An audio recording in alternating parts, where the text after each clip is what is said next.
Degree పూర్తి కాగానే ఉద్యోగ వేటలో పడుతుంటారు యువత. చుట్టూ ఉన్న సమాజం కూడా చదువు అవ్వగానే ఉద్యోగం ఖచ్చితంగా సంపాదించాలి అనే ఓ అనవసర సూత్రానికి బందీ అయిపోయింది. పిల్లల చదువు భవిష్యత్తులో కేవలం ఉద్యోగం కోసమే అనే లక్ష్యంతో లక్షలు పోసేసి ఎదిగిన కొడుకు వైపు ఆశతో చూస్తుంటారు తల్లిదండ్రులు. మొక్క నాటితే ఫలాలు ఇచ్చి తీరాల్సిందే అనే ధోరణిలో చదువుకున్న కొడుకు ఉద్యోగం చేయాల్సిందే అన్నట్లు పెంచుతూ ఉంటారు కొందరు. అది చాలదన్నట్టు ప్రతి యువకుడికి ఎదురయ్యే ప్రశ్న, ఏరా జాబ్ ఏమన్నా చేస్తున్నావా? డబ్బుకి ఉద్యోగానికి భవిష్యత్తుకి గట్టి ముడి వేసుకొని ఉన్న తల్లిదండ్రులు యువకులు ఎక్కువ సంపాదన కోసం విదేశీ చూపులు చూస్తుంటారు. అలాంటి వారు ఈ మధ్యకాలంగా ఎక్కువగా మోసపోతూ ఉన్నారు.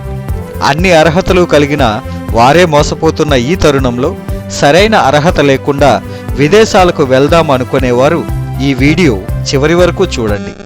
ఈ ప్రెస్ మీట్ ఎందుకు పిలిచామంటే,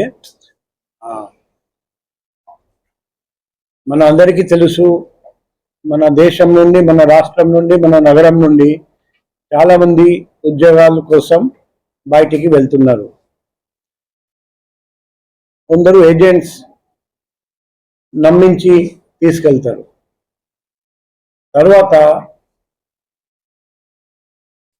ఫారెన్ దేశంలో, ఫారెన్ కంట్రీలో కొందరు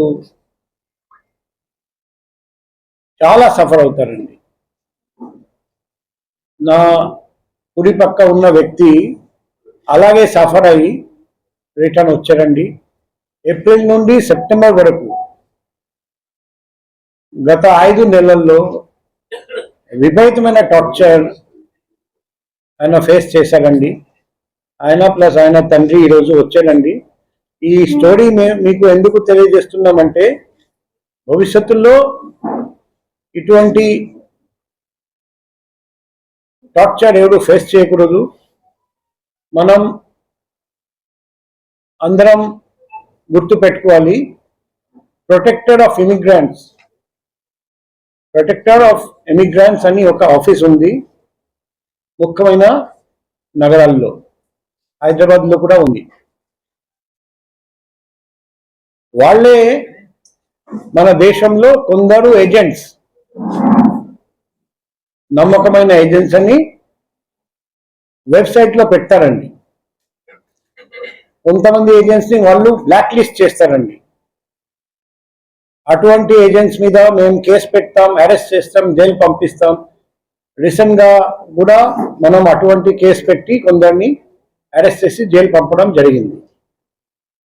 సో మన వాళ్ళు ఎప్పుడైనా విదేశాలకు వెళ్ళేటప్పుడు ఉద్యోగాల కోసం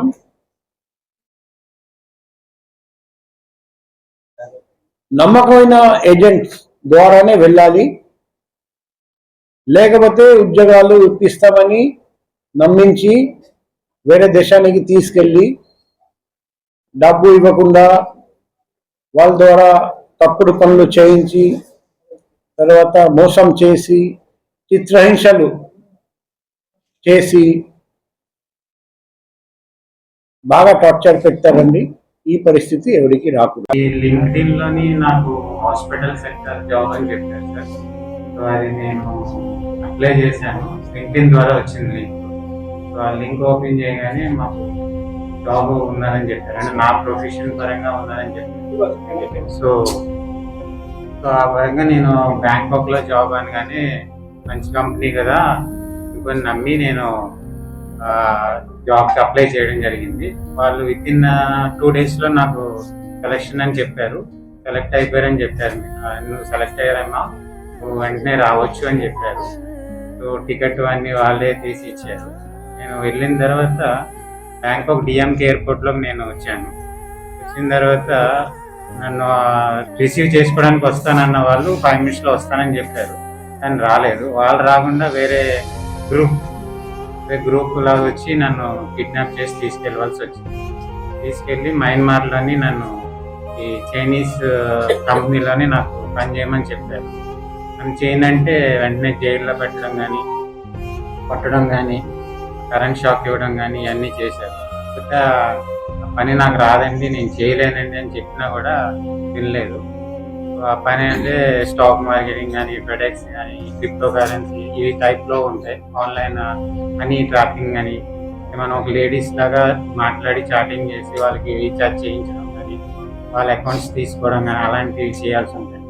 ఏదైనా చేయకపోతే మాత్రం కొట్టడం కానీ ఇవన్నీ చేసేవారు. సో ఆ టైంలోని ఎవరికి చెప్పాలో ఎలా చెప్పాలో తెలియక ఫోన్స్ కూడా లాగేసుకుంటే మా సిస్టమ్స్ ద్వారా నాన్నగారికి మెసేజ్ పెట్టడం జరిగింది. నాన్నగారు ఇక్కడ మన సిటీ పోలీస్ కమిషనర్ గారు కానీ, జాయింట్ కమిషనర్ గారు కానీ, మన సైబర్ క్రైమ్ డిపార్ట్మెంట్స్ కానీ అందరికీ రిక్వెస్ట్ చేసుకొని నా కొడుకుని ఎలాగైనా తీసుకొని రండి అని చెప్పించి వాళ్ళ కష్టం ద్వారా నేను వచ్చాను సార్. కాకపోతే చచ్చిపోతానేమో అనుకున్నాను సార్. కాకపోతే మన సార్లు ఇంకా కష్టపడి నన్ను తీసుకొని వచ్చారు సార్.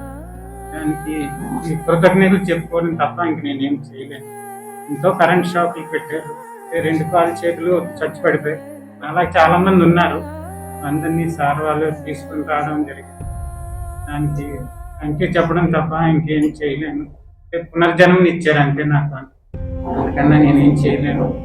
తండ్రి గారి ద్వారా నేను సార్లు నాన్నగారు ఎంత కష్టపడ్డారో నాకు చెప్పేవారు. ఇక్కడికి వచ్చిన తర్వాత చెప్పారు. టికెట్ కూడా వాళ్ళే నాకు స్పాన్సర్ చేయించారు. దాని ద్వారా నేను ఇక్కడికి రావాల్సి వచ్చింది. కష్టపడి తీసుకొచ్చినందుకు సార్లు అందరికీ, స్టేట్లో అంటే పోలీస్ డిపార్ట్మెంట్ అందరికీ నేను ధన్యవాదాలే చెప్పుకోగలను. అంతకన్నా నేనేం చేయలేను. థ్యాంక్ యూ సార్, నన్ను తీసుకొచ్చినందుకు. ఇంకా ఎప్పుడు కూడా ఇలాంటి ఫ్యూచర్లో యూత్ ఎవరు ఇలాంటి లింక్స్ కానీ, లింక్డ్ఇన్స్ కానీ అలాంటి ఫేక్ అలాంటివి చూసుకొని మంచిదైతేనే వెళ్ళండి, లేకపోతే వెళ్ళొద్దని నా సైడ్ నుంచి నేను చెప్తున్నాను. కానీ నేను ఎంత భరించానో టార్చర్ నాకు తెలుసు. చాలా మంది చనిపోయిన వాళ్ళు కూడా ఉన్నారు. సో మీరు ఎప్పుడు అలాంటి వాటికి వెళ్ళకండి. సైబర్ క్రైమ్ పోలీస్ డిపార్ట్మెంట్ కూడా ఇంతలాగా నన్ను తీసుకొస్తారని నేను ఎప్పుడు అనుకోలేదు. పోలీస్ డిపార్ట్మెంట్ కూడా ఇంత రెస్క్యూ చేసి నన్ను తీసుకురావడం చాలా గ్రేట్ అని నేను అనుకుని థ్యాంక్ యూ చెప్తున్నాను సార్. కానీ నేనేం చెప్పేది, ఇది ఏజెంట్స్ వల్ల మేము ఆల్ ఓవర్ ఇండియా ఏజెంట్స్, ఇలాంటి ఏజెంట్స్ ఉంటారని తెలియదు మేము. ఫస్ట్ టైం అప్లై చేశాను, ఇక్కడ చేస్తున్నాను. కాకపోతే ఇంకొంచెం డబ్బులు ఎక్కువగా వస్తాయి కదా, దేశాల జాబ్లు అంటే తెలిసిందే కదా సార్, ఎక్కువ అమౌంట్ వస్తుంది అని ఆ ఉద్దేశం పరంగానే ఏజెంట్స్ని నమ్మి వెళ్ళాల్సి వచ్చింది సార్.